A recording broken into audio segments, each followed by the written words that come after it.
All right. Today on the podcast, I have Karen Dimmick. Karen, welcome back to the Writing Coach. Thank you. It's great to be here.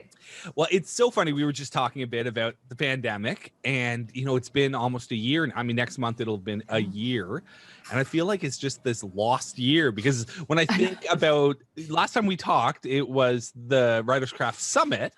Yeah. And I'm like, well, that was just last year. Only it wasn't. It was 2 years ago because of the damn pandemic year. It's just like gone by in a blur. So how are you? How have the last 2 years been for you? I'm busy. It's been good though. So what have you been working on, and kind of bring us up to speed on when you were last on my summit and on the podcast. We've talked about your work as a marketer or a book marketing expert, as well as an author, focusing in on kind of the psychological side of writing. Bring us up to speed on where you're at now. Well, I started writing fiction. Oh, that's right. I remember you were tearing through novels, right? Your manuscript. You were writing like really producing a ton of work. It went quite quick. I mean, the first book was about that thick. And I went through that, and then I started talking to a publisher, and they wanted to sign me just for the audiobook. And then it sort of progressed a bit further, and I wrote book sort of 1.5, a novella, which is about that big. And then I wrote book 2, which is again about that big. And then they decided they wanted the whole lot. So I took them all off the market. And while I was waiting and things for it to get done, I was participating in a short story anthology. So I was the one like pulling it all together, formatting it and stuff to get it out there. And about 2 days, I think it was, before the anthology was due to launch, the cover designer dropped out. So I'm like, okay, we need a cover. So, I know Photoshop, I'll have a go kind of thing. And I fell in love with cover design, absolutely fell in love with it. And we put this thing up as a charity anthology. It did okay. We didn't, any of us promote it that much, but I just got the bug for cover designing, and I started going on courses for that. And since I think it was April, May, I started as a full-time cover designer, and I haven't done any writing since. Amazing. Well, it's fun how life can kind of take us in different directions. And I think if you're a creative, artistic person who loves books, there's a lot of opportunities, different career paths you can take in that industry. Oh, there totally is, yeah. And it's a totally different side as well coming from it, because when I was an author getting my cover, I was like very precious about the story, and oh no, her armor isn't right. And now I'm a cover designer, I can see it from the other side. It's like, yeah, it doesn't matter. It's will it sell the book? That's all that matters. So do you have a background in fine arts? Or like this idea of visual arts, was this something you were always interested in, kind of off to the side? Or is this a brand new field that you've kind of just realized you're good at?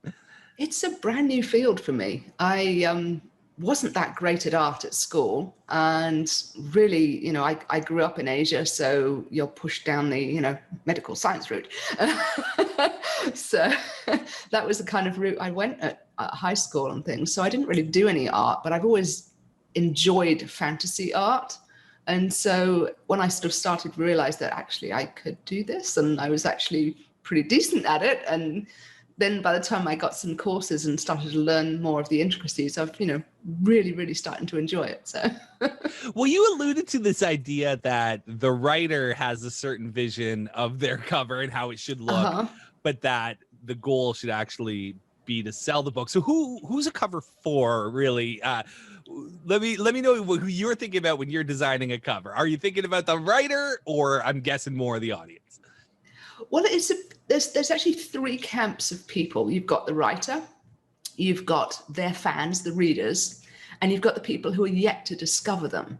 And the cover, unlike what most people think, is actually for the people who've yet to discover you, because you're not going to buy the book on the strength of the cover. You wrote it, so you don't need to buy it.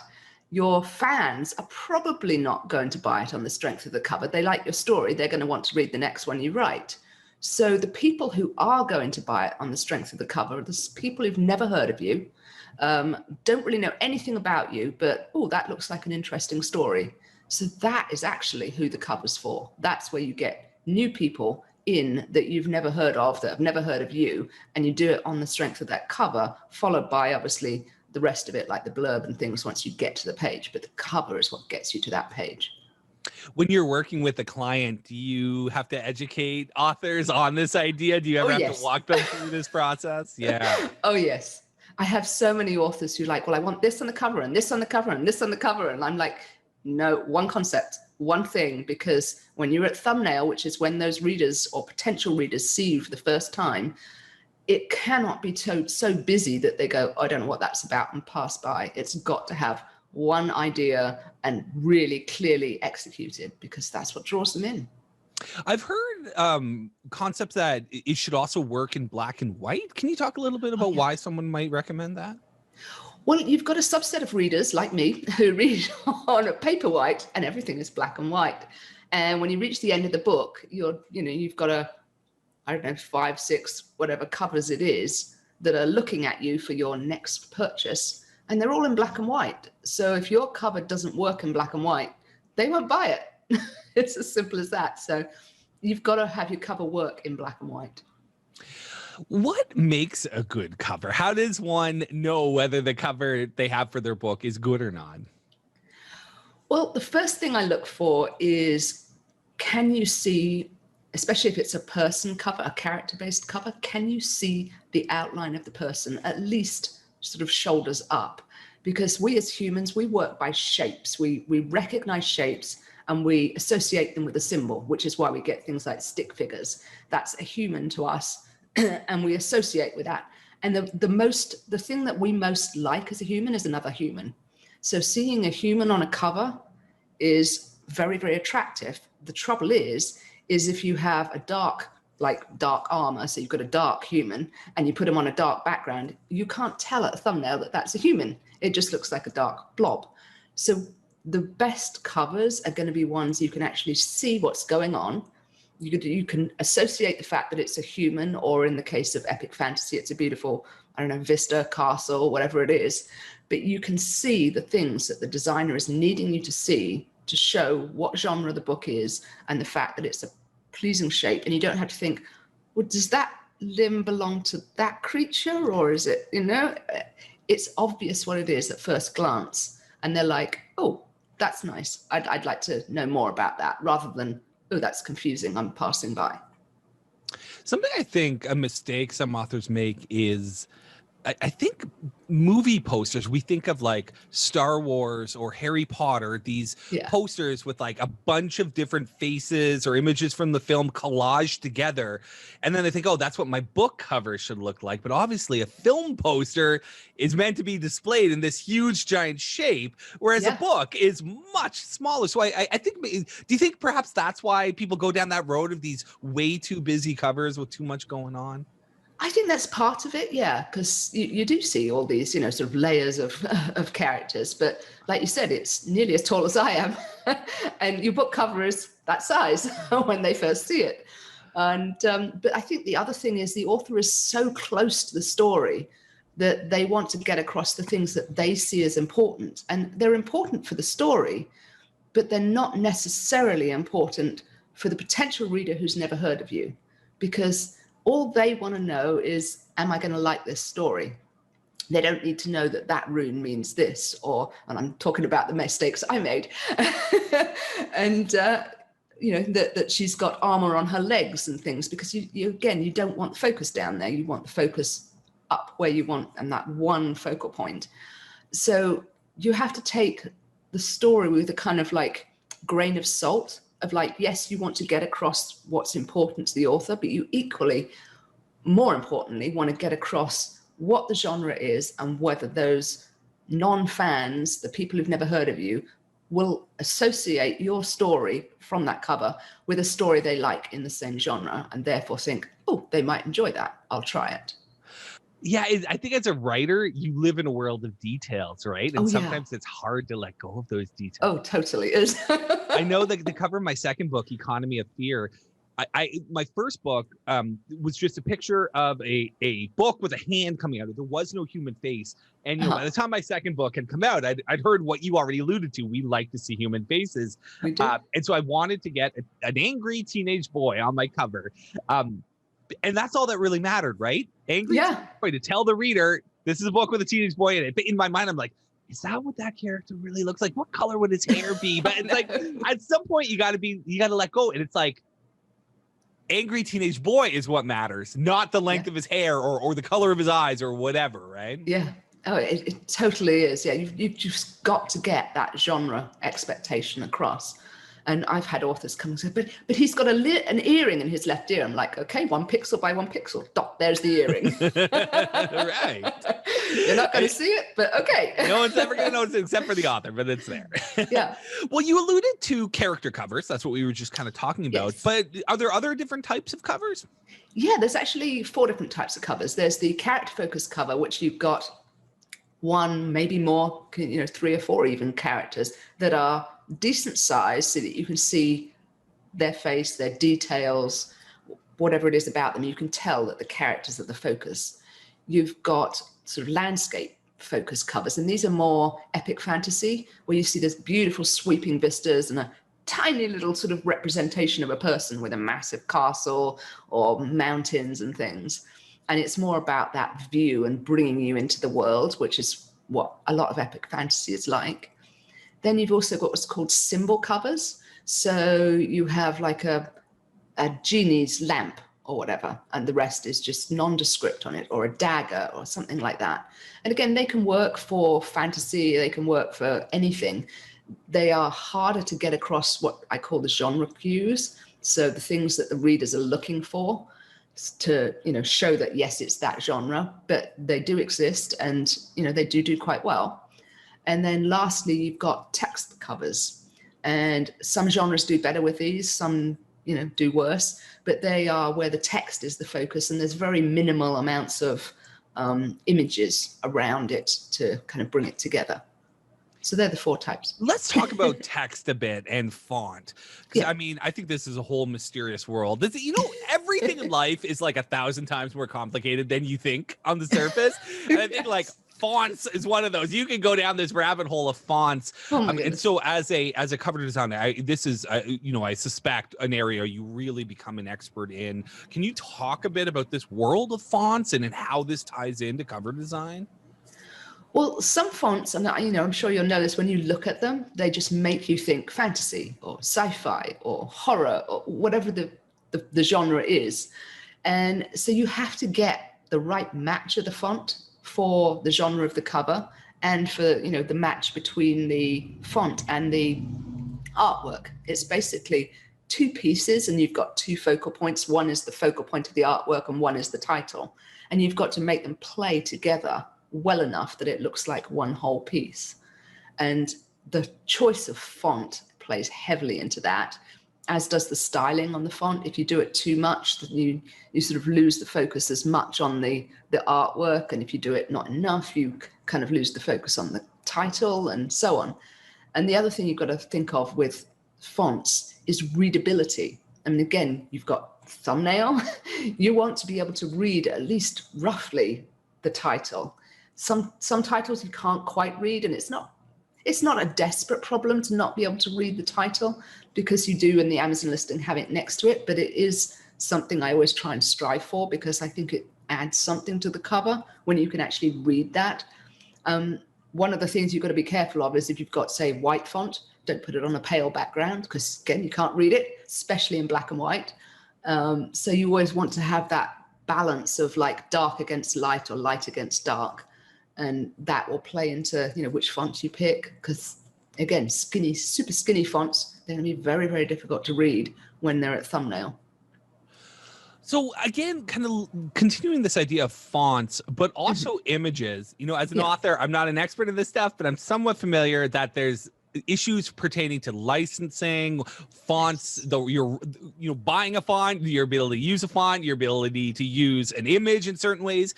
Can you fill the listeners in this world of licensing fonts and images, and maybe what they should know when they're looking to hire a cover designer when it comes to that kind of legal side of using images?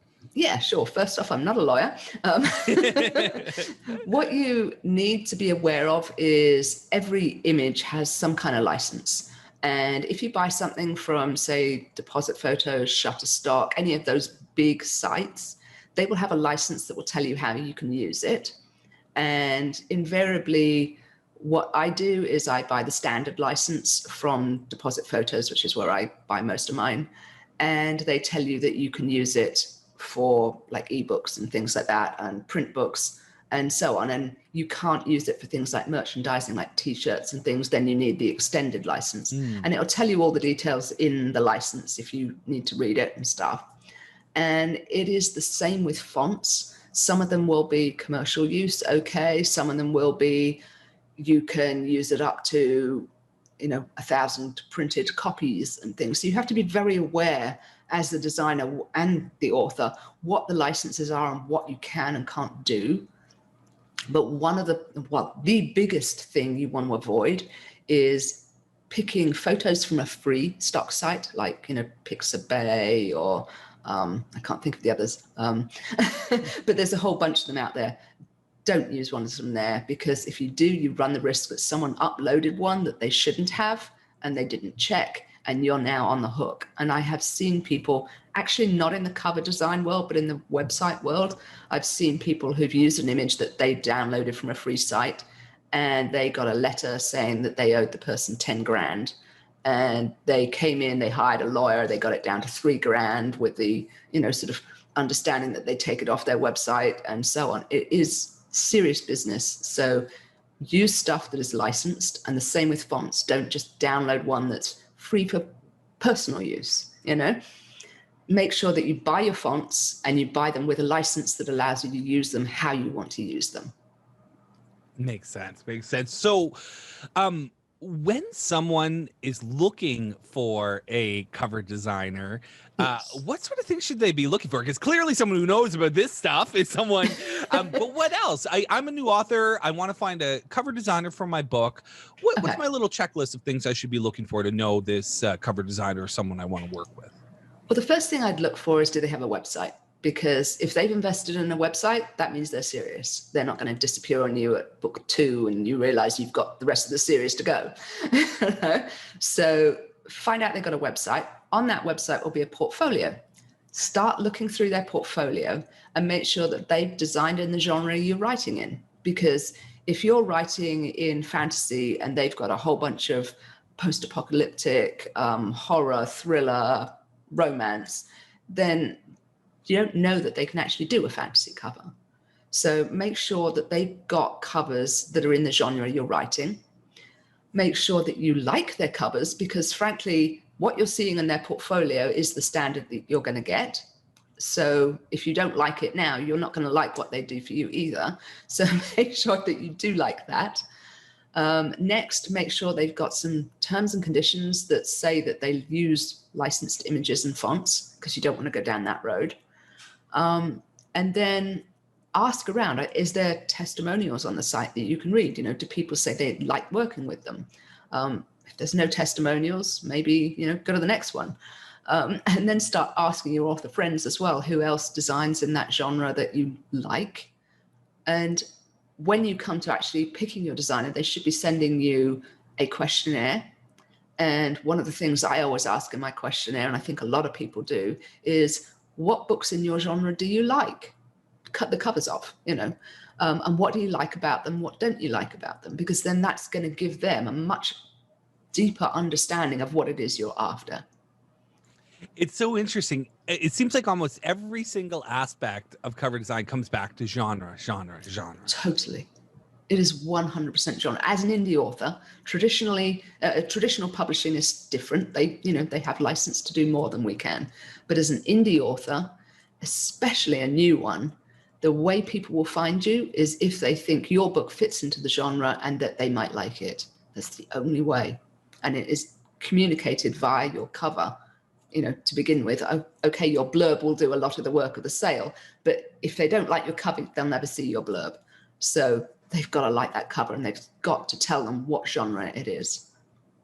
Hiring a freelance cover designer can be quite expensive. I think we've already covered some of the reasons why. Normally the cover designer is purchasing stock photos or fonts. It's a unique it's not a mass-produced product. It's a one-of-a-kind product. There's expertise and artistic experience coming into it. All these reasons can kind of inflate costs, but I understand there's ways often to find more affordable covers. Perhaps I'm thinking pre-made covers. Can you fill the listeners in a bit on what's a pre-made cover and how might that help a reader perhaps reduce some of the costs involved in hiring a cover designer? Yeah, sure. Pre-mades are what they sound like, really. They are a cover that's already made. You can see it, you know exactly what you're getting, and you basically have the designer put your title and your name on it, and there's the changes. The advantage is they are pretty much always less than customs. Another advantage is you know exactly what you're getting because you're looking at it. So there's going to be no surprises, and like, you know, you might have in the custom process or whatever. But the pre-made is exactly there in front of you. You know what you're getting. It's also done by the designer for a specific genre. So you know all the genre cues are there, and you know that it's going to help sell your book. And if it fits your story, great. Another thing with pre-mades is you might see one and think, oh, that's stunning. Oh, and I could write a story around that. And a lot of authors buy pre-mades for this reason. They use it to inspire the story. So you don't have to worry that, you know, it's a guy, not a girl, or they're wearing leather armor and not cloth armor, or whatever it is. You've got that, you know, visual cue, and you base your story off of the character or whatever it is on the cover. So there's some big advantages to it. You know, there's obviously the disadvantages of if you've written the story and you're now looking for a pre-made, that you might not get exactly what matches your story, but you know what you're getting. And it is definitely lower cost. I'm a big fan of pre-visualization. I know some athletes will go sit in the stands before a game and kind of visualize the game. And something I did on my very first novel was I got my cover done while I was still completing the novel. And then I printed it out and I wrapped it around an existing book on my shelf. Nice. Put it in there, and I was like, this is what it's going to look like when my book is done. You know, I'm going to one day have a book sitting on a shelf. It was a little pre-visualization exercise, but I found it so inspiring. And so I love that you talked about this idea that covers can sell books, but covers can also inspire ideas for books or inspire the effort to get to the finish line if you're mid-book. Yeah, oh, totally can. And I actually got my cover done last, but I'm, you know, I can see so many authors who get it done way at the beginning and then they display it, and it is their motivation to keep writing. Do you ever have clients who come to you who say, I did my own cover, or I hired a cover, the book's not selling, or I'm not happy with it, I've realized I've made mistakes, can you redo my cover? Do you have any experiences like that? I do, yes. There's I've had a few authors, one who sort of bought it off of Fiverr and thought, well, you know, it helped, but the book's now down in the several million, you know. So I've come in and I have created new covers. One of them was actually selling pretty well. It was in the top sort of 20 of their category and stuff. And they were like, well, you know, I like my book cover, you know, I don't see why you're going to do different, but my friends say I think I should. And we did it was a decent cover, but it was confusing. They tried to put too many ideas in and their designer hadn't pushed back enough. And so I redid the cover, and the day they launched it, their sales doubled, and they've been going up ever since, kind of thing. Amazing. Yeah. Another one I did, the original cover was the wrong genre. And so we redid it for the correct genre. And this writer writes in two genres, and 80% of their income came from this genre. And this other book was 20% of their income. And once we redid it, this has stayed the same, the 20% one, but this is now 80% of their income. Amazing. Yeah. And it is just all down to the cover. And people, you know, tell all these authors, oh yeah, I picked up your book because I like the cover. And it does, it makes a huge difference. You've just got to get that clarity, make sure it reads at thumbnail and make sure it shows you what genre it is at thumbnail. I think the book writing and publishing process really needs to be broken down into stages because there's just so many steps along the way. And I think one mistake people make is they think of getting that cover done and the typesetting, kind of the producing of the book as being the end of the process. And unfortunately, a lot of people are tired and impatient by that time. They just they're sick of the book. They've been working on it for a year or two or whatever. They want to get it out into the world, and they can kind of rush through that process. Whereas I think it would be actually better to contextualize the cover design as the very beginning of the new stage, which is really the marketing stage. How I've put all this energy into writing this book. Getting a cover done isn't the end of that process. That's the beginning of a whole new process, which is how do I sell this thing that I put so much work and effort into? Yeah, no, I totally agree with you, because there's a lot to selling a book, and it does come into at the beginning of the process of like, have I written a book that people want to read? But as long as you've done that, yes, the book cover is the start of the marketing. You're right. It's, get the marketing, get the cover done, get the blurb done, and you work out your promotional sort of like launch strategies and your launch team, how you're going to get reviews, all that kind of stuff. It does all tie together. For a lot of authors, they work solitary. They maybe don't have a writing coach, or they don't even have a writing group, or they've written this book on their own. And usually working with an editor and then a cover designer is kind of the first experience for them collaborating with someone on their art. For those people, what kind of tips can you give them for navigating that relationship of collaborating with a freelancer? What can they do to get the best out of the cover designer they've hired to work with? I think the biggest thing they can do is know that the cover designer is on the same side. They're not your enemy. They are there to make your book sell. And if they give you advice saying, no, your idea isn't going to work, try this instead, they're doing it because they want the book to sell. Because as a cover designer, when one of my authors gets up there in the bestsellers list, that reflects back on me.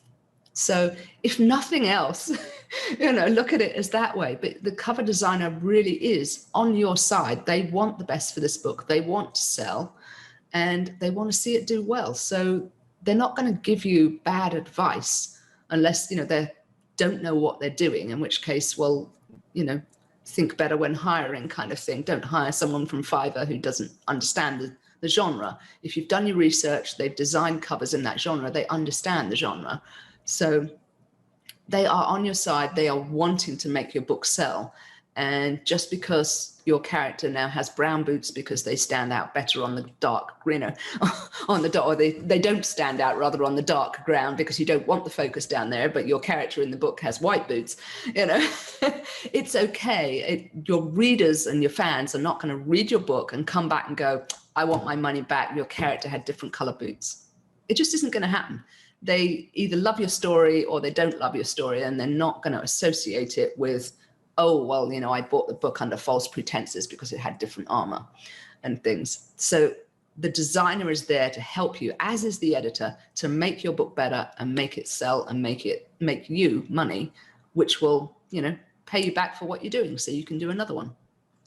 Well, Karen, you have this long experience in the world of book marketing. Now you have this experience as a successful author, and now you have this great book cover business. I'm sure people are going to want to work with you. So people listening to this and they're like, I got to get a cover from Karen. Where do we send them? What can we do to get them in touch with you?